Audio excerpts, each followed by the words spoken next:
This country is in a revolution. They're sick and tired of what they're getting, and I happen to be lucky enough to be part of it. It has been said that when in the course of human events, an oppression so revolts its subject that it becomes necessary to alter or abolish the means of that tyranny. Is it that time when our Bill of Rights is defiled every day? When our adventures abroad threaten our security at home? When the Federal Reserve keeps our free nation enslaved by debt? When the people of the world tremble under the thumb of corporate imperialism?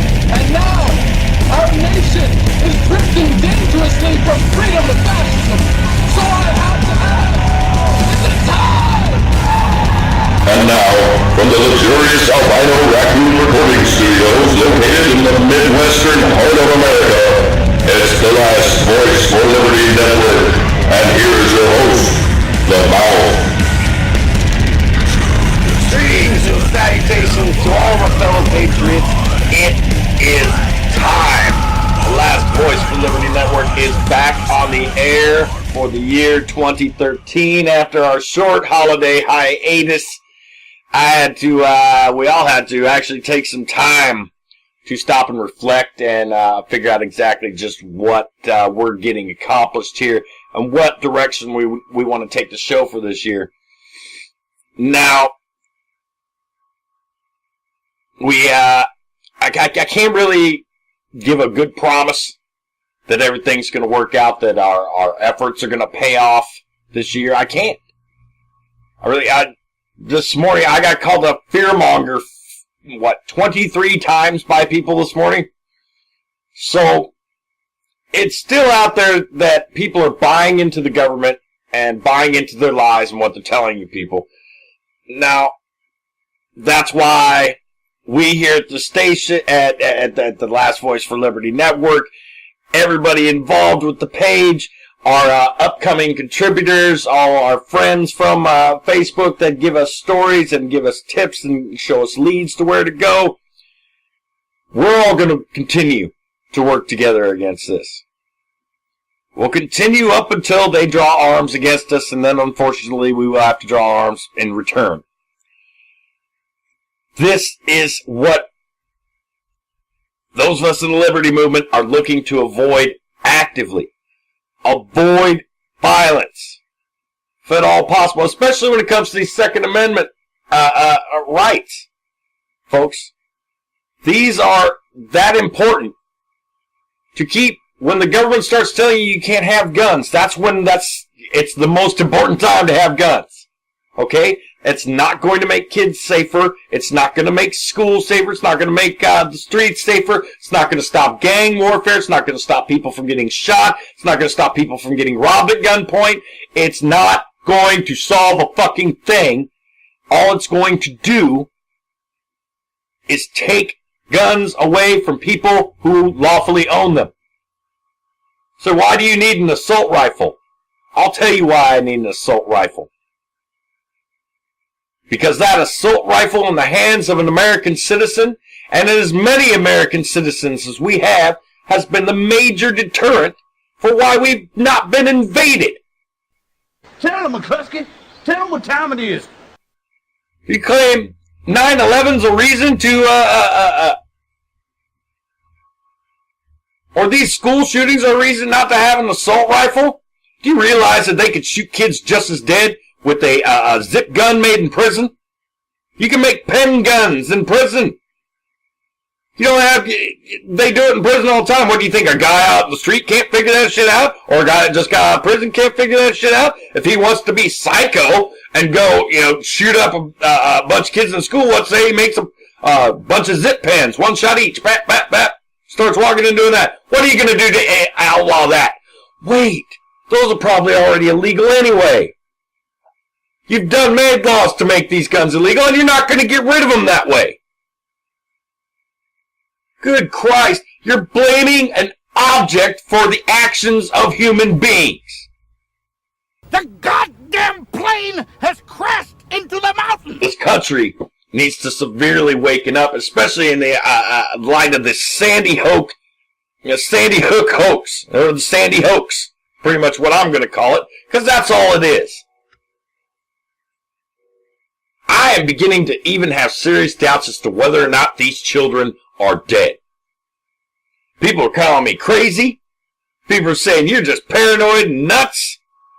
But the fact of the matter is, folks, there's too much evidence coming up. But it's not really evidence. It's more, maybe it's rumors, maybe it's stories. But nobody's refuting it. They just try to come out and blanket statement everything in the beginning. You say, if it doesn't come from this, blee, blee, blee, then, if it doesn't come from this podium where we tell you, then it's not true. Well, what you're telling me from that podium doesn't make a shitload of sense. Alright? It doesn't. First you say there's one shooter, then 2 shooters, then there's reports of 3 shooters. Which is it?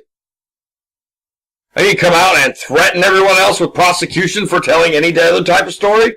That immediately says that you're not telling me the truth to me.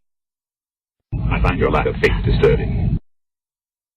But don't listen to anybody else. I'm the only one telling you the truth. I'll take them all to jail if they tell you anything. Fuck you, pal. Okay, go fuck yourself, you cocksuckers. An anonymous friend tipped us off this morning to a picture on Instagram, actually. And this picture is of a little girl named Lily Galbert. And it's posted by her mother, Kathy. And Kathy has a very serious issue here, and it's something I think we all need to pay attention to. And if you still believe that the Sandy hoax is not a hoax, let me read you this. It says, when you go to the Instagram picture page, it has a picture of this beautiful little girl named Lily. And I'm not going to post it on the show because I do not believe in posting children's images for use in these type of stories. And I don't want this little girl's image has already been used way too much without permission. But we will scroll the link down here at the bottom of the screen.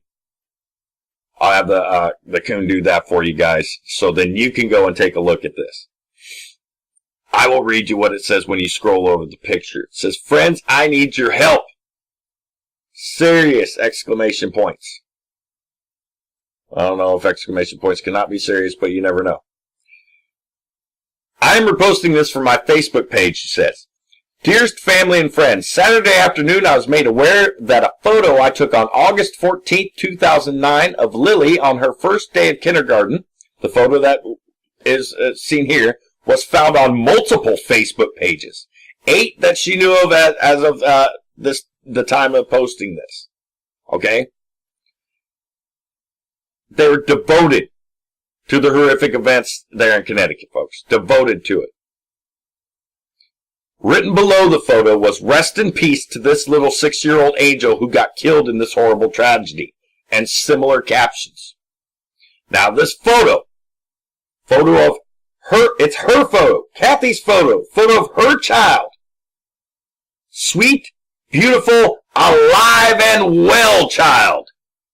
Was taken from her Flickr page without her knowledge or consent and is fraudulently being used to garner likes for these pages. She goes on to say, before we had removed it from one page, it had gotten 187,487 likes and 6,914 shares. She is so very afraid that she will not be able to fix this. And how on earth can she? You know, honestly, and this is where she wants help. That's why we're going to post the link to this picture so you folks can go, and if you have any tips or anything, suggestions for what she can do here, we can pass those on to her. She says she needs everybody's help. So with vigilance, persistence, and vigilance, persistence, and kindness of family, friends, and complete strangers, they've gotten 7 of the pages to remove the photo, and there's still 1 page out there. She says she would link to it below, but I don't have it, I can't find it on here at all. So, they still haven't taken it down. They're ignoring her messages and keep repeating, and her repeated posts. Okay? If you see Lily's photo out there, we need to send this woman the link. We need to report the Facebook page and post on that page. This is false flag propaganda, folks. Straight up. What makes you think they wouldn't be able to acquire actual photos of the victim?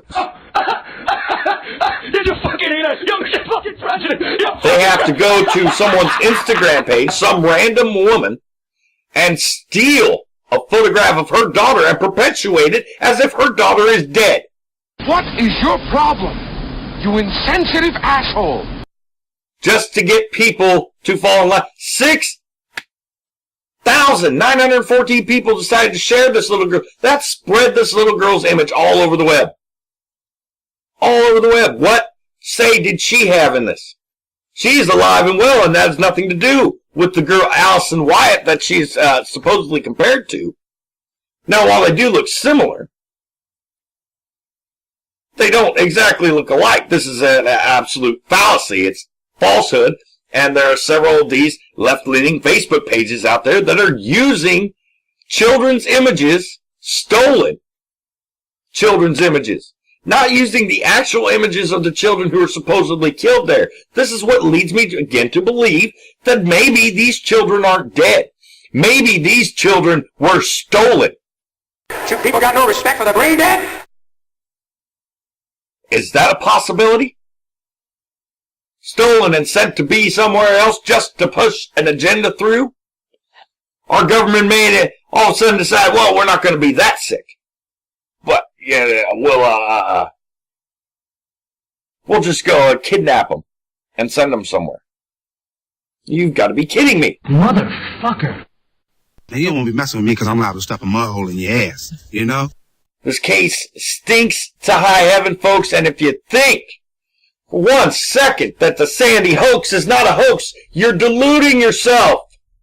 Something stinks like stale French fries. Get Santa Claus and the Easter Bunny to come over and help you make Jiffy peanut butter sandwiches, for Pete's sake. Because you're living in a la-la land. These people are lying to each and every one of us on a daily basis, covering up either whether these children actually died or whether they didn't. We don't even know. There are reports out there that the parents weren't even allowed to identify their children in person. They had to do it through photographs. Explain that to me. Tell me one parent that would be kept from going to identify their child in person and touch their child one last time, to hold their child's hand one last time, to see their face one last time. Tell me, no, it's too hard, I'll just look at a picture. Fuck you. Don't blow smoke up my ass. That's the biggest fucking line of shit I ever heard. Try and have a motherfucker tell me I can't go see my kid's body, identify my child's body in person. I'll choke that motherfucker out and 10 more to look like him. You swear on your mom's life that... It's part of our new format change. We are trying to shorten up the episodes of the show, make things move along a little bit quicker, get a little bit more talking through. I'm drinking more coffee. And trying to collect my thoughts a little bit more before the program starts. With that in mind, folks, we're going to take our commercial break right now, and we will be back with more news here on the last voice for Liberty Network.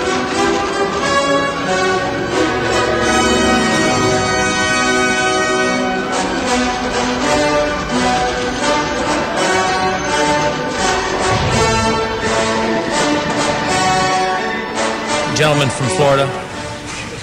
I yield 3 minutes to the distinguished gentleman from Texas, Mr. Paul, at this time. The gentleman from Texas is recognized. I ask unanimous consent to revise and extend my remarks. Without objection. Thank you, Mr. Speaker. I appreciate the comments from of the gentleman from California earlier that said that those of us who oppose this amendment should not be challenged on our patriotism. That certainly should be true. But I do rise in support of the rule because obviously it is constitutional to amend the Constitution. That we can't object to.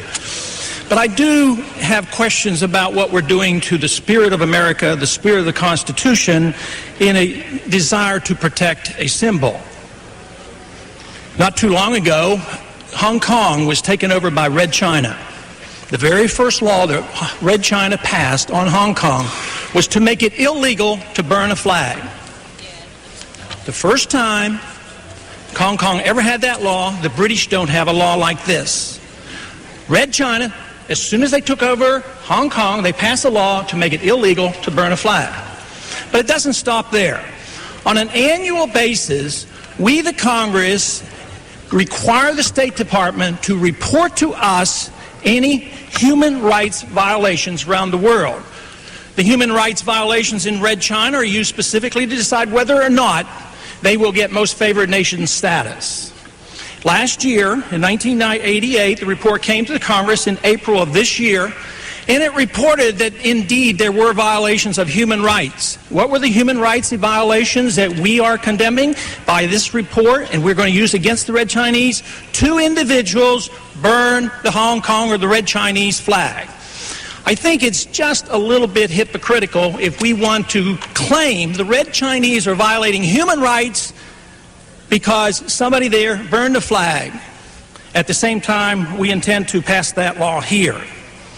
The spirit of the Constitution did not require this. We have had 212 years of our history since the Constitution was passed. We have not had this passed. We have not required this. Where is the epidemic? I cannot remember ever seeing, of course I'm sure it has been, on television where an American citizen burned the flag. It must happen. It will happen again. Matter of fact, it will probably happen more often because there will be more attention given to it once this law is passed. Where I see the burning of the American flag, where I get outraged, is when the foreigners are doing it because they are so defiant about our policies around the world. But that's a lot different. We're not dealing with that hatred toward America that we're dealing with here. We're dealing with a few deranged individuals that we're willing to challenge the spirit of the Constitution. They say this is not free speech, but it is indeed expression. Just as religion is, just as the study of philosophy is, just as our personal convictions. To say that this is not protected under the Constitution, the current Constitution, I think is quite wrong. I think we do protect that. And yes, you would say this is egregious. This is horrible to burn this flag. But that's the purpose of the First Amendment, to protect obnoxious and uncomfortable speech. Time of the gentleman has expired. The gentleman from North Carolina. Madam Speaker, I yield 4 minutes to the gentleman from Texas, Mr. Paul. Gentleman from Texas is recognized for 4 minutes. I thank the gentleman for yielding and ask unanimous consent to revise. Without objection. Madam Speaker, I rise in opposition to this amendment. I have myself served 5 years in the military, and I have great respect for the symbol of our freedom. I salute the flag, and I pledge to the flag. But I serve my country to protect our freedoms and to protect our Constitution. I believe very sincerely that today we are undermining to some degree that freedom that we have had all these many years. We have not had a law against flag desecration in the 212 years of our constitutional history. So I don't see where it's necessary. We have some misfits that on occasion burn the flag, which we all despise. But to now change the ability for some people to express themselves and to challenge the First Amendment, I think we shouldn't do this carelessly. Let me just emphasize how the First Amendment is written. Congress shall write no law. That was the spirit of our nation at that time. Congress shall write no laws. Now, we've written a lot of laws since then. But every time we write a law, to enforce a law, we imply that somebody has to arrive with a gun. Because if you desecrate the flag, you have to punish that person. So how do you do that? You send an agent of the government to arrest him, and it is done with a gun. So this is, in many ways, patriotism with a gun. So if you are not a patriot, and if you are assumed not to be a patriot and you're doing this, we will send somebody to arrest them. It is assumed that many in the military have fought, but I think the gentleman from North Carolina pointed out aptly that some who have been great heroes in war can be on either side of this, on either side of this issue. But I would like to read a quote from a past national commander of the American Legion, Keith Cruel. He said, "Our nation was not founded on devotion to symbolic idols, but on principles, belief in ideals expressed in the Constitution and its Bill of Rights. American veterans who have protected our banner in battle have not done so to protect a golden calf. Instead, they carried the banner forward with reverence for what it represents, our beliefs and freedom for all. Therein lies the beauty of our flag. A patriot cannot be created by legislation." And I think that's what we're trying to do out of our frustration and exasperation and our feeling of helplessness. When we see this happen, we feel like we must do something. But I think most of the time when we see flag burning on television, it's not by American citizens. It is done too often by foreigners who have strong objection to what we do overseas. That's when I see it on television, and that's when I get rather annoyed. I want to emphasize once again that the very first, or one of the very first laws that Red China passed on Hong Kong was to make flag burning illegal. The very first law in Red China on Hong Kong was to make sure they had a law in the books like this. Since that time, they have prosecuted some individuals. And our State Department tallies this, keeps records of this as a human rights violation. That if they burn the flag, they are violating human rights. Our State Department reports it to our Congress, as they did April of this year, and those violations are used against Red China in the argument that they should not gain most favored nation status.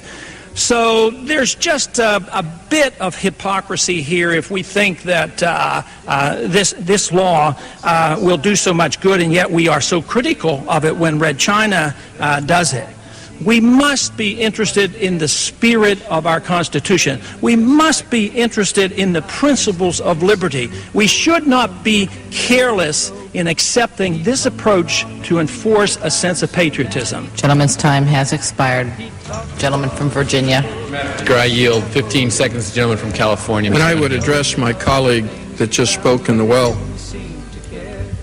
Is it not true that the gentleman votes no on over 90% of the issues and finds reason not to vote for issues on this House floor? Is that true? Well, if the gentleman would yield, I think that is correct, because probably 90% of the time this Congress is doing things that are not constitutional, and I think they're very legitimate. Thank you. To hang a fellow hangman from a fellow hangman's tree. It didn't take them long to try him in their court of law. He was guilty in of thinking of a crime much worse than all. They sentenced him to die so his seed of thought can't spread and infect the little children. That's what the law had said.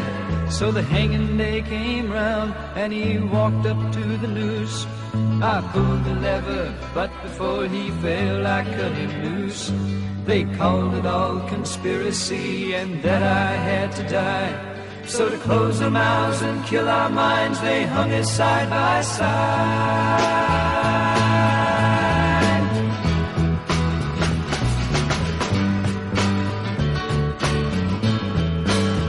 And now we're two hangmen hanging from a tree. That don't bother me at all.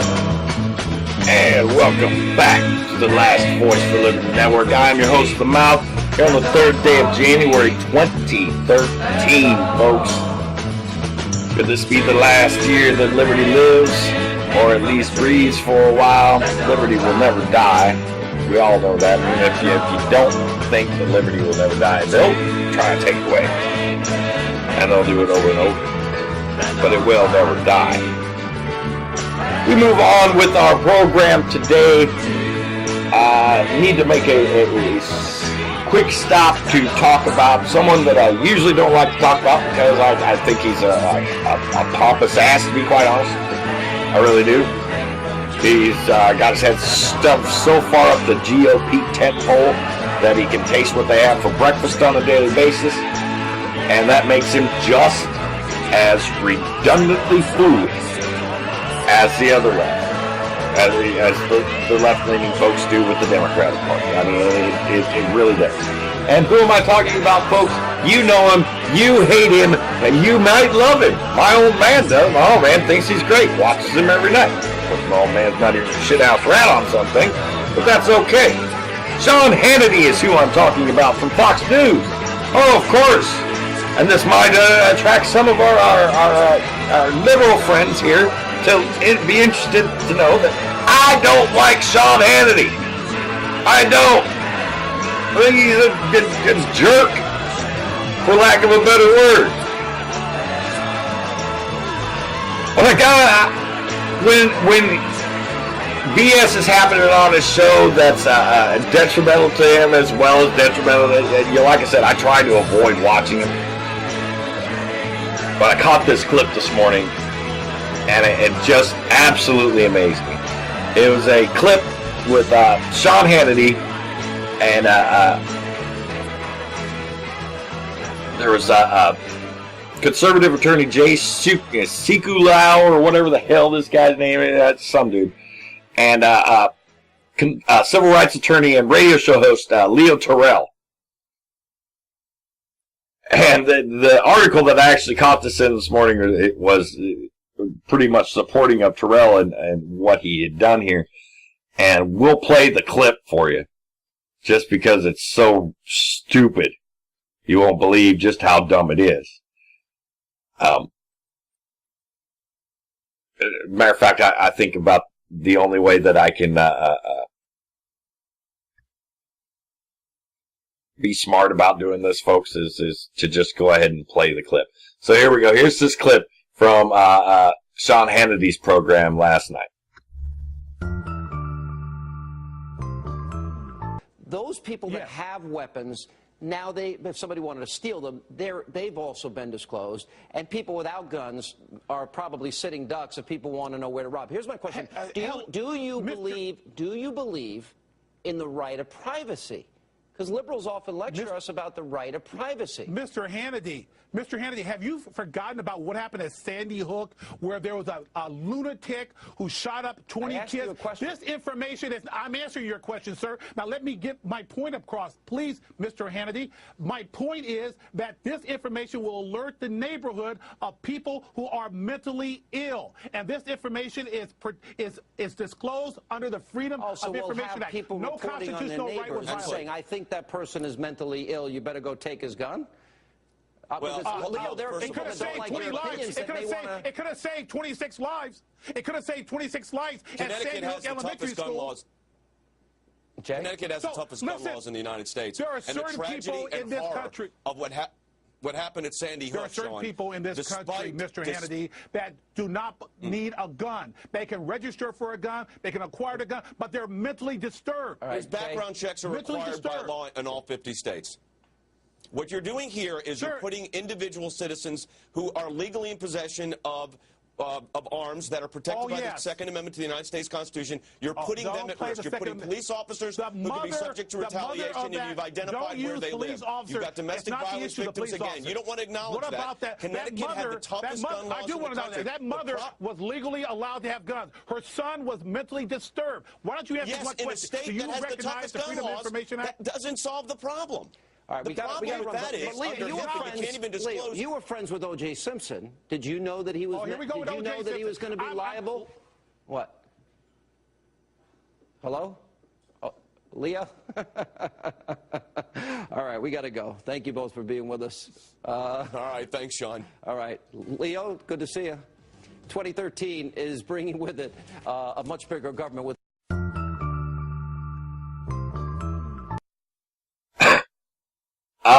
What can I say about this, really? Other than how childish and ridiculous were the actions of Mr. Terrell there. I mean, really. He said the words that the newspaper, the New York newspaper that published a database of gun permit holders in 2 counties last month. He actually said the words. These came out of his mouth.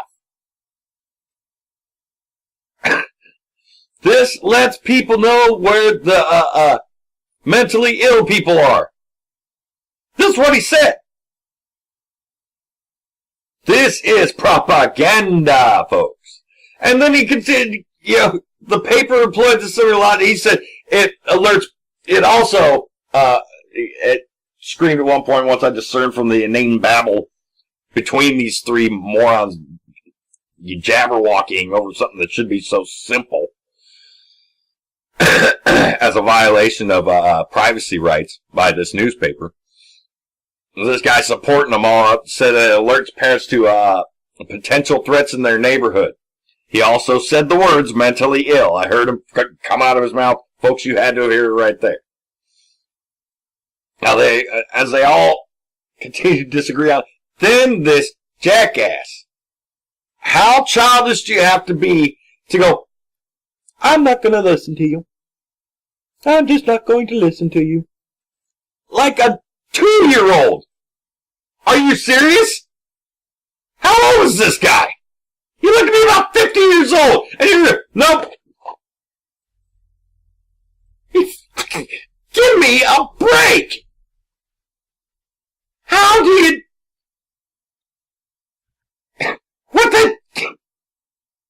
What the hell would you do that for? On national television. National television. Now, Hannity, this kind of makes him look like an ass because he jumps over to the O.J. Simpson question because these two, everybody keeps arguing and yapping over themselves at the same time. Mr. Nutcase in the middle talking about, it's going to let everybody know where the mentally ill is. You got to tell where all the registered gun owners are. Violate everybody's rights. It don't matter. 26 kids supposedly died. See no bodies. I haven't seen any bodies. Do you guys see any bodies? I didn't even see news footage of bodies being carted out. Explain that one too. If it's out there, please send it over our Facebook page. Send us the link. Get it on there. I will share it on the show, folks. I will. You've got my word. But I just thought that was one of the most ridiculous things I had ever seen, and I had to share it with y'all. How childish do you really want to look there, Mr. Terrell? I mean, you look like a damn fool. If you were my kid, I'd smack you upside the back of the head and tell you to man up and stop being a little bitch. I'd tell you other two to shut the fuck up, too. Let him talk so that he can understand just how fully crazy this jackoff is. I got, excuse me, one more little story I wanted to share with everybody here because I'm not quite sure how I should be taking this. In Belleville, Missouri, the Belleville Chief of Police has banned his officers from eating at the local Denny's restaurant while on duty after an incident at the establishment's on New Year's Day. Now, a manager at the Denny's Tuesday told a group of officers that they could not eat in the restaurant if they are armed. Belleville Police Captain Don Sachs said, it's absolutely a slap in the face. I totally agree. It's completely disrespectful. How could anyone think to tell a police officer that you can't be in here with your gun? It's absurd to me, he says. Well, allow me to retort. Now that's interesting. On one hand, is this, well, let's tell you the story, folks. 5 on duty, but out of uniform detectives were in the middle of their meal at Denny's. The restaurant chain said a customer spotted one of the officers carrying a gun and alerted the manager. Now, the manager told the detective she would have to leave or secure the gun in her car, and the guns are not allowed in Denny's, which Denny's has the right to not allow guns in their stores. Right? That would make sense that a manager of this Denny's would be trained to think that guns are not allowed in the Denny's store. It makes sense, doesn't it? I would train my employees to say, hey, don't be bringing no damn guns in here. Now, the manager told the secretary she'd have to leave her secured the gun in her car, and the guns are not allowed in Denny's. Even after the officers explained that they are cops, they were still told they could not carry their weapons in the business. Now, Captain Sachs says, I've never known anybody that didn't want a police officer present in an establishment, in a business. It's added security, and it's absolutely what they want, he says. Sachs said that the police had their badges in full view, either by their handguns or they were wearing them around their necks. Now, he also goes on to say portable police radios were on the table. A second manager then shows up and tells the officers that they could stay with their weapons, but the detectives left anyway, as Captain Sachs added they had been harassed enough and they had been embarrassed more than enough. Now, local citizens like Jennifer Very supported the police.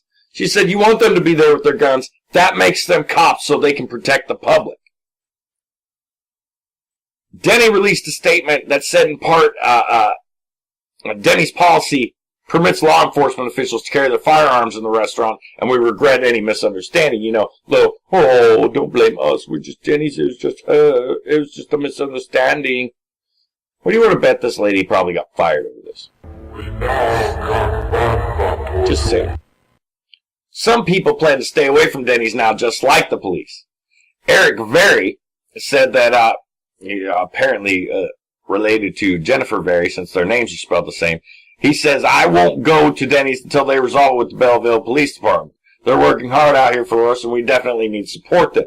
Now, the police chief wants to sit down with Denny's officials and resolve the matter. He planned to handle the matter discreetly, but it became public on the internet and spread quickly. Officers will go to Denny's if they receive a service call.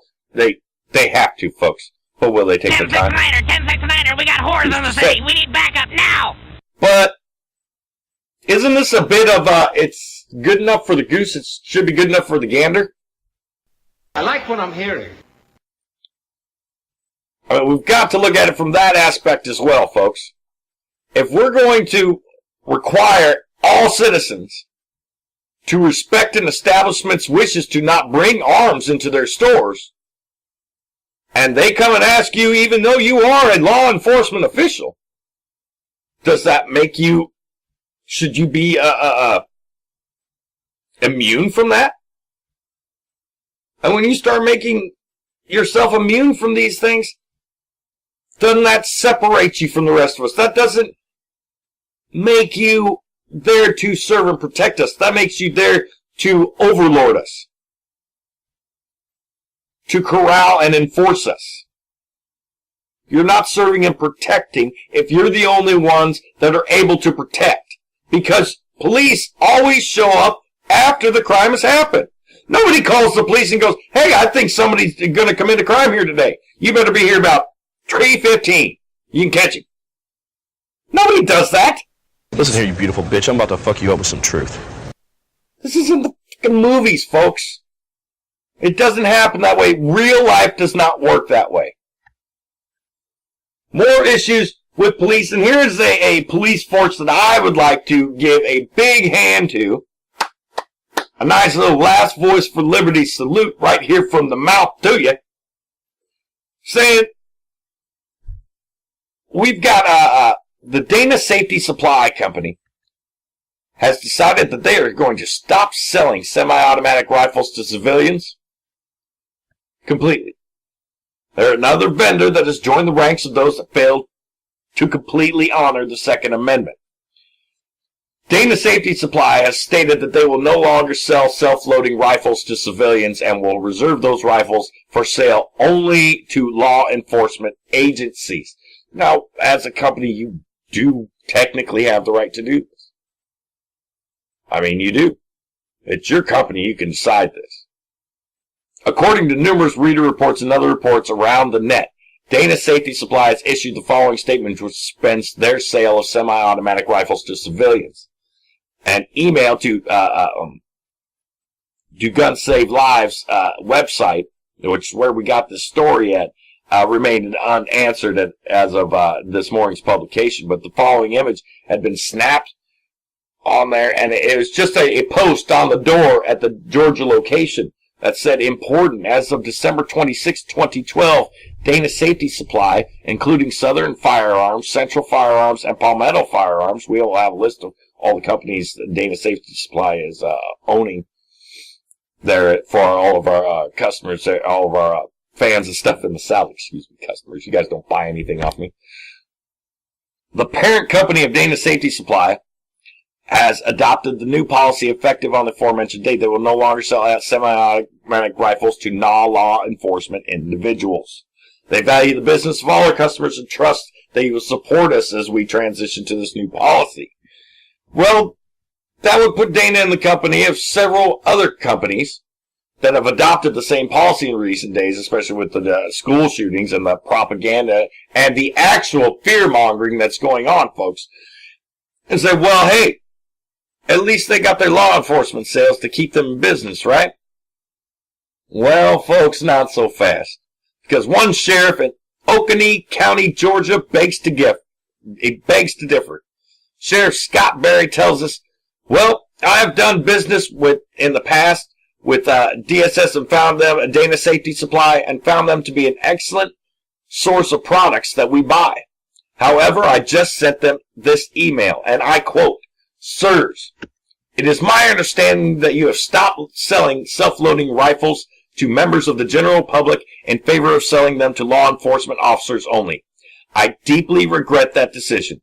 As such, this agency will no longer seek bids from or will we purchase from Dana Safety Supply. Thank you for your time and attention to this email.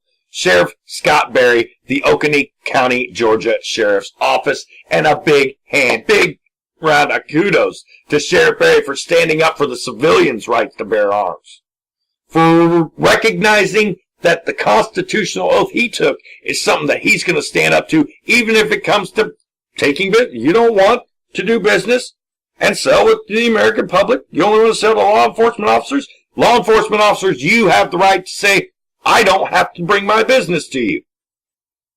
Watch this jackoff go out of business. Now, the owners, the same people who own Dana Safety Supply, have a nice little list of businesses that they own down there in the South.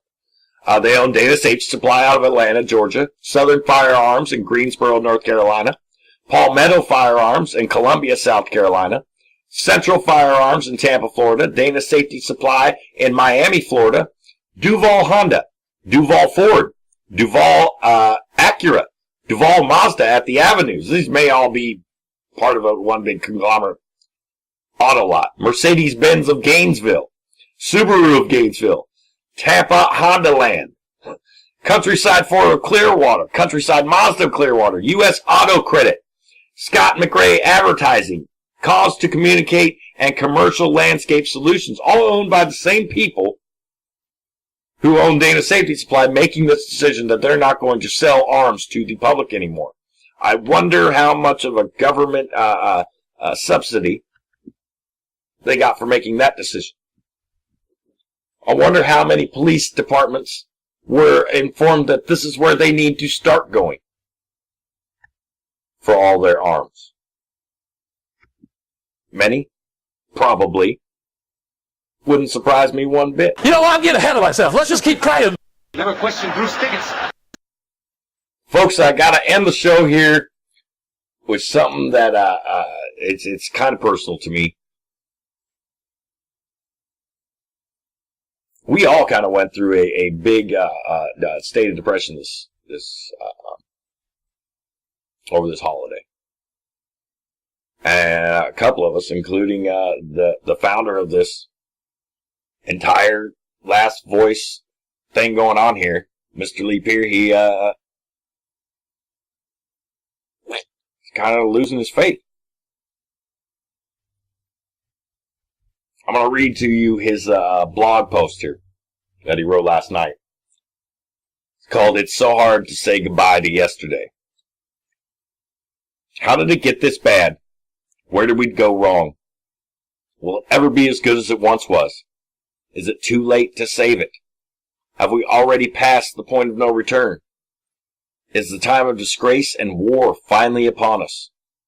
Do we have the resolve within us to put an end to this madness? And how can we dig our country out of this hole that we are in? Over the holiday break, amongst the millions of other issues I had going through my head, these questions were there constantly. Perhaps it was just my usual holiday depression, maliciously sneaking its way into my brain and planting the seeds of defeat in my mind. That was my first thought, at least. Then again, perhaps it's the dooming reality that is actually befalling this once great nation. Since I'm actually old enough to remember pre-9/11 America, before the checkpoints, random searches, drones, fiscal cliffs, and any of this anti-constitutional madness, to witness the land that I love and the state that it's in now is, for lack of a better word, soul-crushing. Why shouldn't I be absolutely crushed that the freedoms my generation and the generations before were entrusted to keep are now being foolishly given away? Now, we can all sit and discuss the origins of our demise, which political party was responsible for the start of it, which administration had been more at fault with its implementation, who's on first, what's on second. Yeah. My remaining question, the one that we all must come to ask, is it too late? Too late to unite the people and remove the criminals from our political offices? Is it too late to bring home our troops to defend us, not run offensives in foreign lands? Is it too late to take the criminal banksters to task over their fleecing of the world's wealth? And too late to stand up for what's right, not what emotion dictates? And it actually crossed my mind. What I promised myself I would not ever think. Am I actually making a difference? Am I wasting my time trying to save an already fallen nation? Was I too late to start paying attention myself? Did I wake up too late? Just like in high school, only worse. My faith in my effort was waning. Regurgitated keywords and established party rhetoric that I've been so diligently fighting against over the past 20 months of my life filled the social networks, and it seemed everything that a lot of us in the liberty movement has struggled for in terms of educating and uniting people was becoming all for naught. That's when it kicked me in the ass. I was at my lowest, not even able to read the news as I do every day, not being able to write, produce our podcasts, even smiling was a damn chore. It was at this moment that rage filled my heart like the molten lava of an active volcano. I wasn't wrong about what I was doing. I'm not too late to save the country for my children.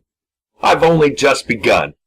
I abhor wars and the killing of people, and I'm trying to organize us to restore the constitutional values without the taking up of arms, a luxury I'm afraid our government is not willing to afford us. I was angry at myself for doubting what I was doing, and more importantly, I was motivated. If no one was listening, I had to talk louder. If no one was paying attention, I had to talk more. The government was going to help me, and like a Swiss fucking watch, they are obliging. How much longer can the masses remain blind to tyranny's onset? Forever? Are we destined to be the slaves of the one world government? If we stay silent, we will, folks, forever. But if we keep waking people up, if we continuously press for the truth, consistently remind those of the power that the Constitution grants them, the government we have today will provide glaring examples at every turn on how they're taking those freedoms away. More and more are going to be pushed to the liberty movement by the tyrannical actions of our elected officials, and those of us who have been at this a while need to be here for them. We do. I've got to totally agree. I can't say anything wrong about it. Unification requires two things: the willingness to work with your fellow man to achieve a specific goal, and the motivation to do so. All right? Now, the willingness of most all of us in the liberty movement to need to speak up and defend our rights and the rights of our fellow sleeping countrymen is an ideal that we are going to have to help others discover. The other parties believe only in divisional tactics, even inside their own groups. The motivation for others to come to the side of liberty will be provided by the government. So no matter what the coming year may bring, folks, Whether we can avoid civil war remains to be seen. Even if the government does exactly what we conspiracy theorists have been warning everyone about, and the war breaks out, our liberty will never die. They cannot kill, arrest, detain, or enslave an idea. And in the words of my hero, and everyone's hero here at the Last Voice for Liberty Network, Dr. Ron Paul, an idea whose time has come cannot be stopped by any government or army. Keep the faith, my fellow patriots. Through our efforts, we can say goodbye to tyranny and hello to freedom. And that's going to do it for today. We'll be back again, hopefully tomorrow, on the Last Voice for Liberty Network. When injustice becomes law, resistance becomes duty. The utmost manifestation of love and devotion to America is today, as it always has been, resistance of tyranny.